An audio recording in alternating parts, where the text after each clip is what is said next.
আজরাইলকে দেখার সাথে সাথে কিতাবের মধ্যে পাওয়া যায় গুনাহগার হয়ে যারা মৃত্যুবরণ করবে তাদের অবস্থাটা কি হবে একটু শুনে যান। আজরাইলকে দেখার সাথে সাথে গুনাহগার ব্যক্তির এমন একটা অবস্থা হবে, মৌতের যন্ত্রণা, আহা, যে আজরাইলের মধ্যে সমস্ত দুনিয়ার সাগর নদী নালার পানি যদি ঢেলে দেওয়া হয়, আজরাইলের মাথার 4 ভাগের 1 ভাগও ভিজবে না। এত বড় করে তো তাকে তৈরি করা হয়েছে। আজরাইল খালি একা নয়।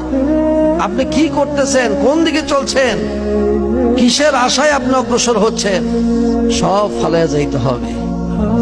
কই আগে রওয়ানা হে কই পিছে রওয়ানা, আপনার আগে আমি, আমার আগে আপনি, এই চলে যাচ্ছে। তারপরও কি আমাদের হুঁশ হয় না?